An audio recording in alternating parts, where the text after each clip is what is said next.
So, hi, I'm Inari. I'm a game and narrative designer. I've also dabbled in UI every now and then. I'm currently independent. I've been working with a fairly big amount of studios as of the past. Most recently, contributing a little to the Lords of the Fallen franchise, like helping a bit with the UI UX of the next title and the live ops of the previous one. Before that, I was working on Age of Mythology for Microsoft, and yeah, worked a bit at Ubisoft on Assassin's Creed and The Crew, mostly as a narrative designer back then. I used to do quite a bit of I can't see my notes. Quite a bit of advocacy for neurodivergence and queerness, but also for solar punk. We'll get back to what solar punk is in a while, but it's in the topics of today. So where there used to be a content warning, but I might have moved it by mistake. All right. So this has been a year. I think we can all agree on this. This is one of my favorite quotes from this year, actually, from January. Um, it started off pretty bad, and it got worse. Especially if you come from France, for example, where the institutional chaos is getting worse and worse. But also due to the ongoing conflict and genocides that are going on in the world. So, unfortunately, not the best time to be alive. Um, here's my content warning after I mentioned the things that it's warning against sometimes. Yeah, so I might be dabbling into the climate crisis. I might be dabbling into oppressions, current conflicts, and also mental health. I'm not saying that all of those topics will appear, but they're likely to do so at some point. So yeah, we were a bit bummed out by that that introduction to this talk. So a bit of esquier for those who played Expedition 33. We can be we, but yeah, we also need to have the woo to balance it and to try and move forward together. So, despite the fact that my name and last name are Finnish, I'm actually French. um, as some of you know, it has its whole lot of baggage that you come with that include colonialism. So, yeah, not I'm not saying all French people are bad, but historically speaking, this is a country that has been oppressing other places. So it will be featured here.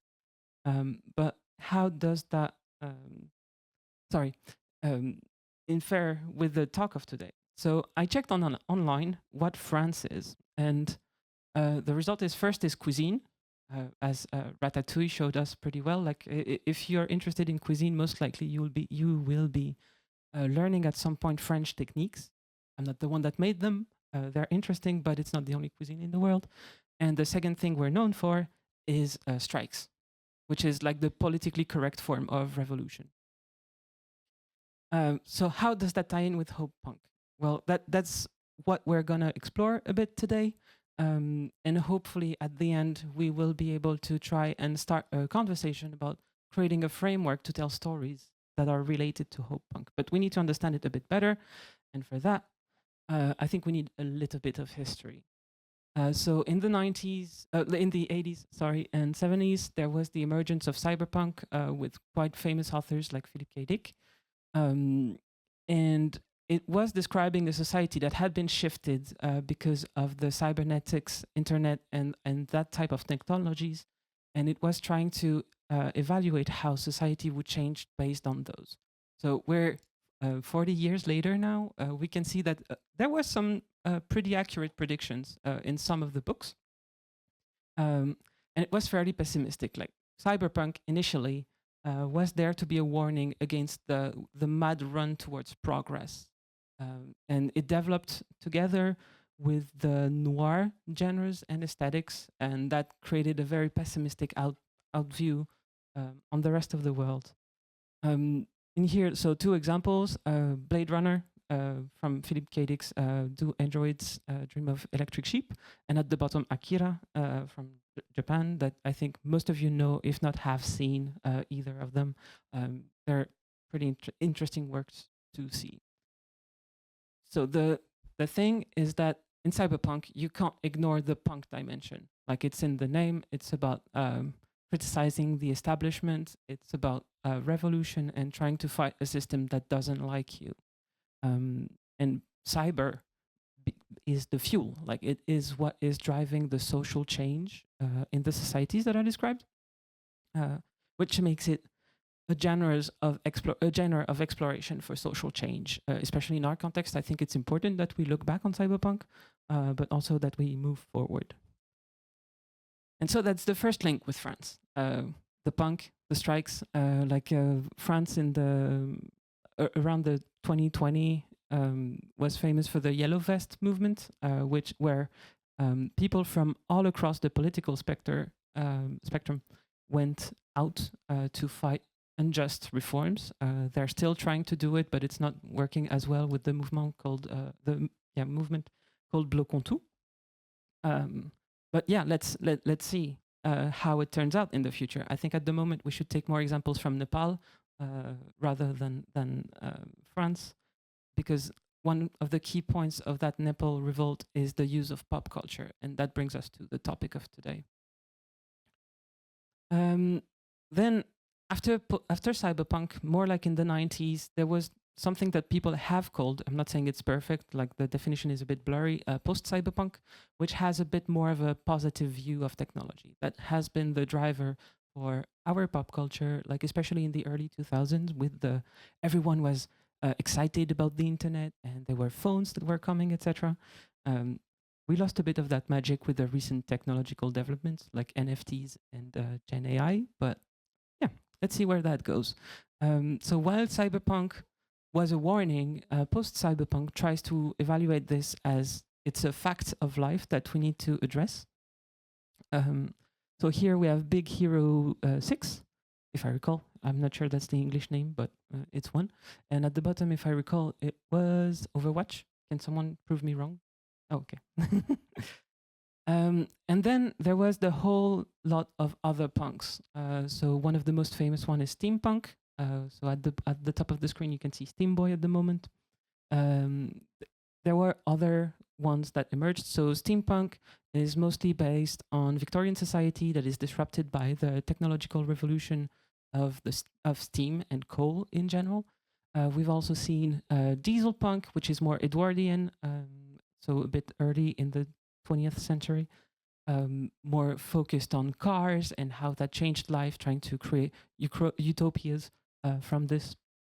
And more recently, like in the 2010 second half, there was the solar punk that emerged a bit more, like as a genre, trying to emulate what society could be if we were solar based and trying to push social progress at the same time as sustainability.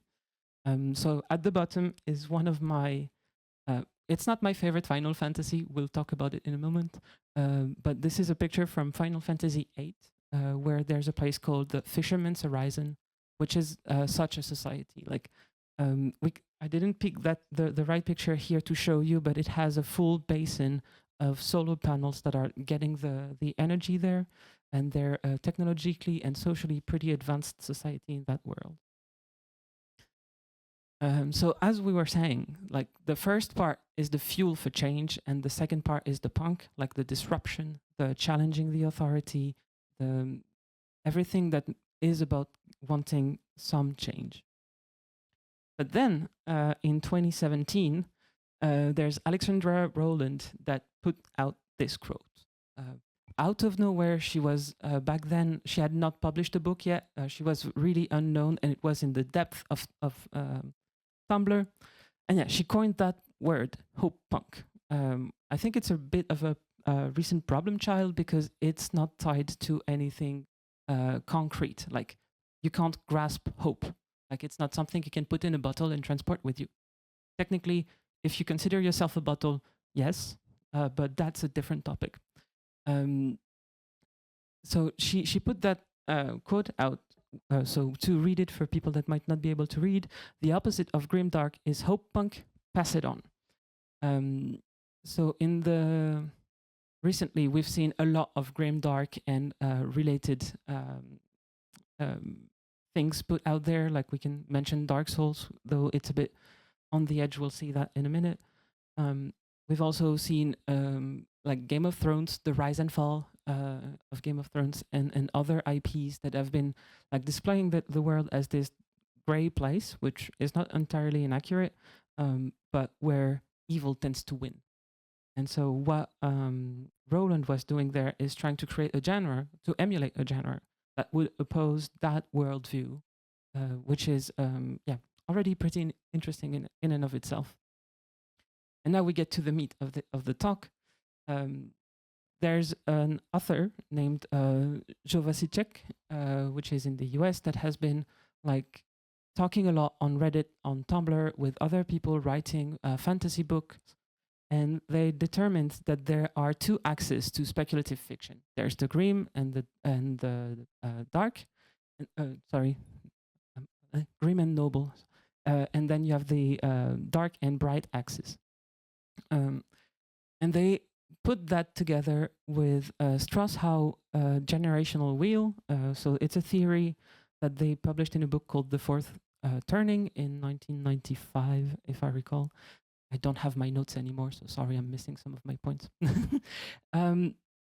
It's about cliodynamics, so the study of history as a science based on quantitative data rather than qualitative.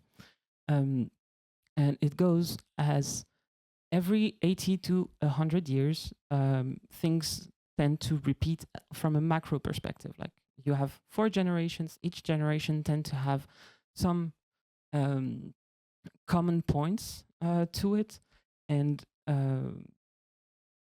it's about how that turns out and how things are changing, how people have some type of behaviors, and this type of things. I'm going to stop it for a second. I'm very warm. Thank you. Yeah, so if we start with the first turning, so strong men create good times. This is when basically society is starting up after the previous one. The previous one is the crisis. We'll see that in a second. And while they do that, they build a new society. They trust the institutions. They're idealists. Like they believe in what they're doing. The last generation that was the baby boomers. Like they were born right after World War II. They were optimistic, creating new institutions, and they believed in it. Second turning is good times create weak men. So it's where the individuality is starting to make institutions crumble, like where authority is challenged. So you can think of the punk movements, for example. What a surprise. Then you have the third turning, weak men create hard times. So at that point, the individuality is winning and institutions are on the brink of disappearing, which is what creates the crisis that is in the fourth period. So the second turning is called the ascension, and the third one is the unraveling. Like basically, we're pulling down democracy or whatever system we live in. And that brings us to the fourth time, which is the crisis. So the previous crisis was World War II. Like it was the years about 1920 to 1943 approximately, which is the beginning of the new wheel. And currently we're in what the like Strauss and Howe in the 90s determined as to be the fourth wheel, the fourth turning. So it started around 2006. That's why I asked the question a bit earlier, who was born at that time. And it's still ongoing. They estimate that it might last until 2033. So brace yourselves for more 2020 stacked in a trench coat, unfortunately, according to them. Again, Strauss-Howe's theory is criticized by a lot of historians, so don't take it for granted. This is highly subject to debate, as all sciences are. One of the problems with this theory from an historian and scientific perspective is that it's sort of irrefutable because we can't calculate systems that are that chaotic, but different topic. And so from this generational theory, where you have 4 generations that are going through different phases, like there's the prophet, when they are still idealistic. You have the nomad, which is when people are wanting more autonomy and individualism as a thing. Then you have the heroes, which is our generation at the moment. Hello, we're all heroes. Um, which is when they start wanting to make change and want to get a better life, and that's where we tie into Hopepunk again. And the last one is the artists, like they live in a world that is on crisis, and creativity is their only mean to try and change that. So from that, Joe Vasicek and a lot of other authors on that Discord and community and classes and workshops um, try to see what are the recurrences in speculative fiction when those times happen. And if you look at the top right corner, which is about the first turning, you see The Lord of the Rings there, which was written between 1937, seven and 1943 or 49. I don't remember. I'm not that expert of Lord of the Rings, but Tolkien had seen the wars. Like he's been in the Battle of the Somme. He was suffering from post-traumatic stress disorder at some point. And he wrote The Lord of the Rings, which is qualified then by this group of authors as noble dark. Like it's a world where evil wins, but where heroes are empowered to try and change that. So that's what noble is, like the power to change it, and the dark is evil generally wins. If we take rotation, we then have the noble bright, like the good guys usually win, and they're empowered to do it as well. That's the normal order of things. Like we're sick of talking about dark things, so we're moving to something where we can be hopeful, we can show the power of change and this type of things. Then we get those books that I never read, but I did see The Never-Ending Story as a kid, which is the green bright side, where people are not empowered to act on change. Like the good generally wins, but people are either not caring, too busy to do something else, or they are failing to change the world. And the last one, the grim dark. So that world was popularized in the 80s with Warhammer 40k, well, coined in the 80s with Warhammer 40k, like in the grim darkness of the far future, there is only war. And in that universe and that genre, we get mostly the evil guys are winning, and the characters are not empowered to change things. Like they're insignificant, and that's part of the thing.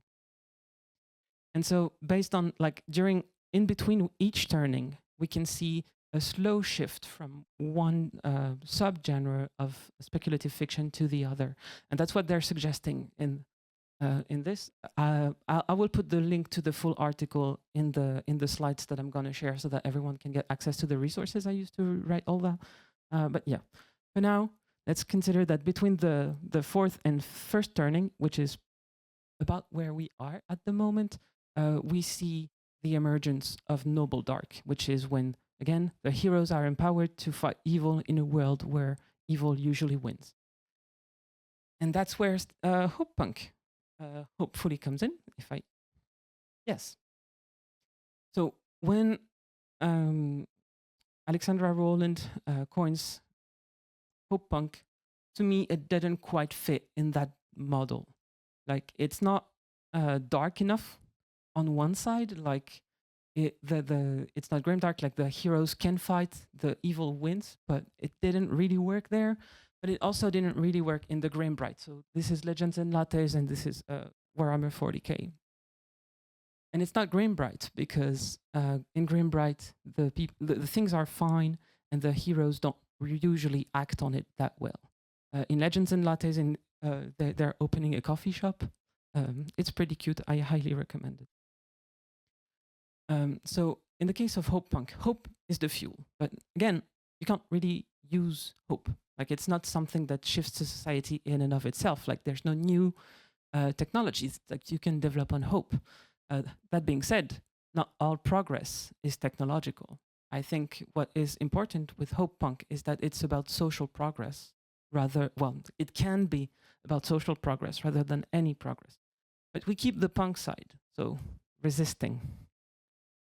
So hope, because we need to stop a bit on it as we are talking about it, is something that we all share. It's a view on the world which desires, generally speaking, a better life. Like an optimistic state of mind that is based on expectations of positive outcomes.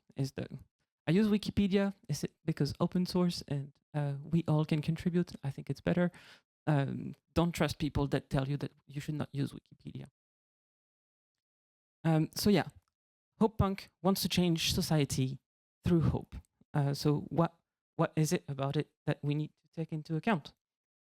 So hope, again, desire for a better life. So it might be someone that is in a country torn by war that just wants to live in peace. It might be someone that is in a country in peace, but where the system doesn't want them alive, which is basically what queerness is about at the moment in a lot of states.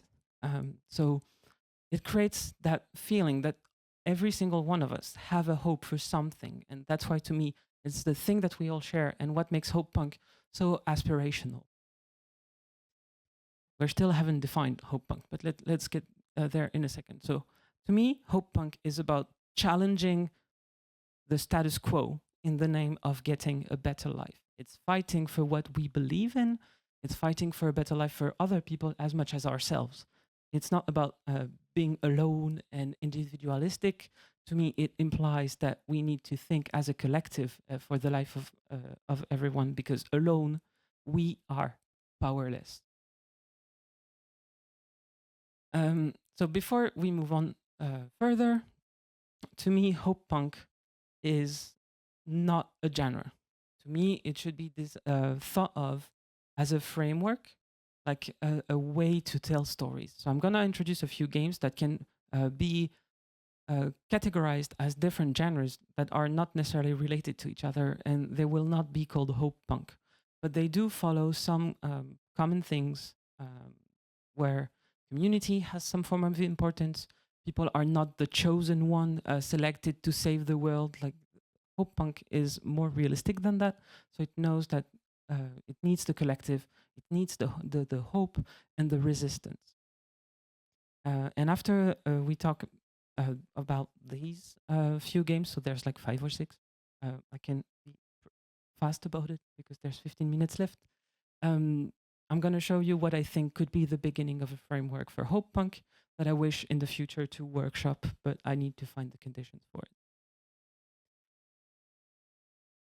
So the first one is Yakuza Like a Dragon. If you've not played it, it was released a few years ago. This is the 8th opus in the Yakuza series, where we play that character in red, Ichiban, who is left for dead but ends up not being dead and starts fighting against a corrupt state in Japan, where some Yakuzas are collaborating with the government to erase the Yakuza, basically. Like he used to be one, and they are not trying to help Yakuza get back into society afterwards. So it creates a lot of difficulties for them. In that game, Ichiban is not alone. He recruits the people, well, the one at the bottom, the other two are not playable characters. But yeah, throughout the story, you meet people that have hard lives. Like the one at the bottom was a very good nurse initially and had to be forced out of his job due to some false accusations in the company he was working for. You meet all sorts of other people. Like you play with, you have immigrants in your team as well that are not necessarily well accepted in the Japanese society, etc., etc. Second, the Persona and Metaphor series, so Persona 5 and Metaphor Rifantasio, both by Atlas. Persona 5 lets you play as like teenagers, high schoolers that are fighting against the people that have oppressed them. So the first one that you fight, like everyone might, I'm not gonna spoil too much. The first one is a teacher that was like a physical education teacher that was a world champion, or at least Japanese champion, that is abusing the people on the volleyball team. That includes the best friend of the blonde girl here, to whom he is like he's blackmailing that girl to get her best friend into a nice spot. So it's about abuse of powers and those teenagers fighting back, trying to make things a little better. In the case of Metaphor Rifantasio, the king dies at the hand of someone um, and it's your job to try and become the new king, so that the person that killed them doesn't ruin the world together with it. To keep it short. Then we have the game that made me want to become a designer, Final Fantasy VII. So this is the new one because I think it made for a better background for me talking. Um, but it when you start the game, you join an eco-terrorist organization that is called Avalanche, hence the screenshot, that is fighting against a corporation that is doing a very wide program of extractivism. Extra- eh, is it the right word? Um, like they're extracting a lot of resources from the planet, and they know that the planet is going to die when they run out of resources. So they're trying to counteract that as a group of 10 people, basically. Um, as you move on, the things are a bit better. Um, well, they get outside of the pure political spectrum. I think the remake is a does a terrible job at restoring that part, because the first one was indeed very cyberpunk. It was about fighting a corporation at the beginning, and then it was about fighting the monster that corporation created. The new one, with the whole multiverse type of thing, is to me missing the spot, in that it's outsourcing the problems. So we're losing part of this in that late one. Then we have Baldur's Gate 3, because not only Japanese games can propose cyberpunk or hopepunk. You start as, oh yeah, I've been captured, abducted by those weird alien thingies, and they put a weird worm in me. Um, but as time goes, you realize that the people that are putting worms in other people are also existing in the proper societies. So if you want to see it as a metaphor for the Illuminati free to you, that's not my reading, but you can see that the leader of the big factions are all corrupt. And like Baldur's Gate 3 is a world of gray, where you're trying to fight so that life doesn't get worse, at least. And finally, again, as a French person, I cannot not mention Expedition 33. Again, I will not spoil further than the beginning, but you start the game as, oh, let's go and kill this goddess because she's killing all of us that are a certain age every year on the same day during what is called the Gommage. Um, it had a very lasting impact on me, as I was still 33 at that moment. So playing as the one of the feminine characters that is going to her death in a few minutes was really heartbreaking and made me love that game even more. But yeah, in and of itself, the beginning at least sort of tackles on some of the hope punk topics that I wish we explore on. And I realized that I did comment on the cuisine thing with Ratatouille, but I forgot to talk about it when we were about the community side. So sorry. So again, this is a work in progress. This is just about ideas that I'm trying to put forward to try and establish a framework for us, like people making games to tell stories. We are the first cultural industry in the world as far as money goes. We have a duty to try and show the lead. So the first thing to me is resistance and resilience. So resisting systems and people that are trying to make our lives worse, or the characters' lives in that case. The second is resilience, like getting over the things that put us down, like getting back up. I think one of the good examples of resilience, to me, one of the best so far, is Sansa in Game of Thrones. Like, she is constantly put down, but she always gets back up. Do I like that character? Absolutely no. But do I admire the way she was built as someone that gets back up every single time she's put down? Yes. So that's the first thing, like the ability for our characters to stand up for themselves and, when put down, to get back up. I need to go faster a bit. Second one is weaponized optimism, like using hope and positivity as your fuel to try and, or your character's fuel. To me, it's a bit about both. Um, Trying to use your positivity, your hope, as the fuel for your fights, like making something out of what you want to put out in the world, like be the change you want to see, and this type of philosophies. Like me talking about it is sort of already weaponizing my optimism, because I'm making you aware that there are books and other opera that are trying to address those topics, and that cynicism and just standing inactive in the face of what's happening outside um, is it's a normal behavior, but I don't think that's how we gonna have better lives tomorrow. So third one, initially, I wanted to use radical kindness, which is about extending kindness to everyone, and that includes people that disagree with you. Some events this year have made me change opinions on this. Um, so instead of radical kindness, I'd like to advocate for compassionate troublemaking instead.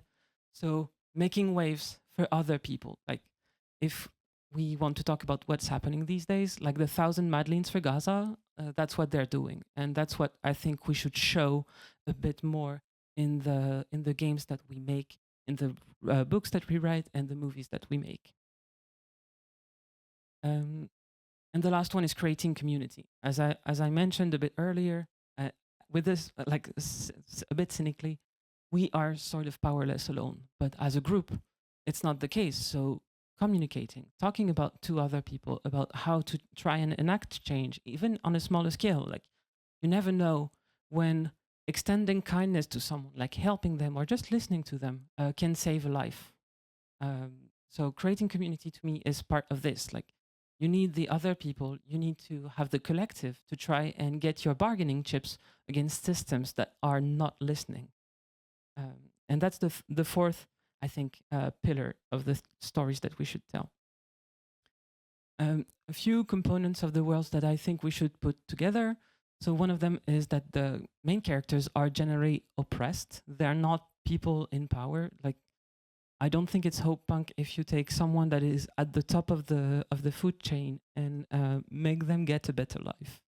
So you need someone that understands what it means to suffer, so that they can show kindness to others and understand the feeling of others. Um, while it's not absolute to me, I think this component of oppression is key to what Hopepunk does, because it's about the systematic oppression, like the malicious intent put on other people. The second one is that the means of changing things should generally not be allowed. Like if you go on strike, you might be maimed, you might be killed, you might be put in jail. That's what's happening in France and in a lot of other countries. So to me, this is the two main requirements of the world. It can be fantasy, it can be cyberpunk, it can be science fiction, it doesn't matter. The characters themselves should be relatable. Like there's a few components that I'm writing there. Like you don't want to put someone that no one in this room, for example, might become in one day. Like, does anyone become Luke Skywalker, the one to bring the balance to the Force? No. Like it's not some. It's a mechanical trope of narrative that is a bit dangerous, because it entices us into waiting for a messianic figure to save us. And I think that's something Hopepunk should stray as far away from as possible. And the second one is the sense of community. Those people are not alone, they're part of a larger group. It doesn't have to be a resisting group. It can just be a village of people that live in their side at some point, like the Shire was in the Hobbit. Like the Shire is generally unaware of what Sauron does. Like if you look at the Shire, at least in the movies, they're pretty quiet. They're having parties, they're celebrating their friends, and that's what I think creating community can be. For the antagonists, they're 50 shades of evil. Like there's no one is purely evil. Usually they want, if not a better life for themselves, not a worse one, but they're just already at the top, and generally being at the top means that you're stepping on the people that are below you. But there's also, as a shade of evil, people that are just silent and complicit, not by action but by inaction, and uh, they deserve to be showed as well, not as evil, but as people that you can maybe shift over to what the heroes can shift over to what's next. And the other thing is that whatever is put onto removed from the characters is their normal tools. Like if the characters can't strike and get repression, that violence has been taken. Like they're not allowed to enact violence on the system, but the system is doing violence upon them. And like that's the one of the base power dynamic that we can start with. Gonna accelerate a bit. A few story beats to go for. So yeah, understanding what's happening in the world, like deciding that maybe it's time to start doing things is a thing. Gathering people, like maybe gathering your community or extending kindness to some of the neutral people, and trying to make them understand that they too would get a better life if they joined the character. Yeah, extending a hand, trying to maybe do things the lawful way, like displaying a normal strike where maybe one of the main characters is severely harmed or even killed in the act, and then about like taking the risks, like going further, going outside of the law to try and change things again for the better. So this is the actential model. In France, it's been taught quite a lot when analyzing books, where you have the main axe, the axe of desire, where the protagonist wants to get an object. The sender puts the protagonist on that quest, and the recipient benefits from the protagonist completing it. And then you have the helpers that are helping the protagonist, and the opponents that are making his life harder. In short, this is semiotic. I'm not an expert, but that's what it is. So maybe again, like this is drafty from this week. There's an upheaval model where basically the first axe is the system oppressing the protagonist axe. The community is supporting the protagonist. The elites are profiting from the system, and basically the protagonists are trying to get over whatever force that the system is putting against them to try and change things. And that might be the new quest. There's more I think we can do to it. But again, this is something I will workshop in the future, maybe for the Hopepunk 3.0 talk. And yeah, as we're getting closer to the end, I will be over time. Some final words. So a magnificent quote from Charlie Chaplin at the beginning of that wheel. Let me read it. So let us fight for a new world, a decent world that will give men a chance to work, that will give youth a future and old age a security. By the promise of these things, brutes have risen to power, but they lie. They do not fulfill that promise. They never will. Dictators free themselves, but they enslave the people. Now let us fight to fulfill that promise. Let's fight to free the world, to do away with the national barriers, to do away with greed, with hate and intolerance. Let us fight for a world of reason, a world where science and progress will lead to all men's happiness. So, as mentioned earlier, to me, we have a responsibility to show things to other people. The first one is show them how to change things, like give examples, try to show the power of change. Like again, Nepal with One Piece, like in One Piece, they're fighting an oppressive government as well. And the second thing is show a desirable future, like show what we can do afterwards. Solar punk, eco punk, and other genres like Afrofuturism. We have a lot that we can show people in our games rather than sticking to the same tried and true things. Thank you.